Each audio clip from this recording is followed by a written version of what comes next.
Pumanaw na ang batikang aktres at national artist for film and broadcast arts na si Nora Aunor sa edad na 71.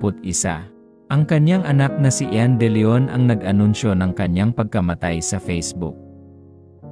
Kilalang kilala bilang superstar, ginawaran si Nora ng award na National Artist for Film and Broadcast Arts noong 2022. Matagal nang humaharap si Nora sa mga komplikasyon sa kalusugan na unti-unting naging dahilan ng kanyang pag-iwas sa mga pampublikong paglabas. Ang pagkawala ng isa sa pinakahahangaan ng Pilipinas ay dumating matapos ang mga taon ng lumalalang isyong pangkalusugan na lalong nagbawas sa kanyang profesional na aktibidad at public appearances.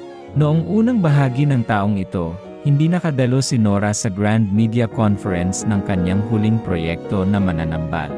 Dumalo ang mga pangunahing bituin at direktor ng horror film, ngunit kapansin-pansin ang hindi pagdalo ni Nora, isang bagay na agad ikinabahala ng kanyang mga tagahanga at ng media.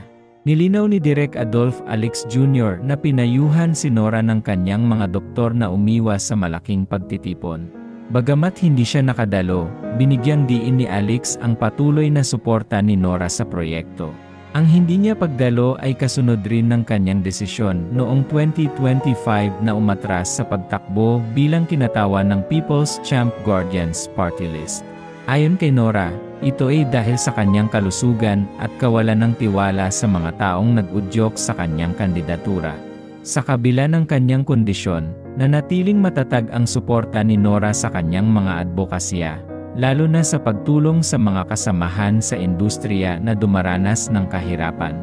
Ang kanyang mahaba at makulay na karera, na kinabibilangan ng mga mahuhusay na pagganap sa himala, 3 taong walang Diyos, at Iri Wam, ang nagtulak sa kanya upang tanghalin pambansang alagad ng sining noong 2022.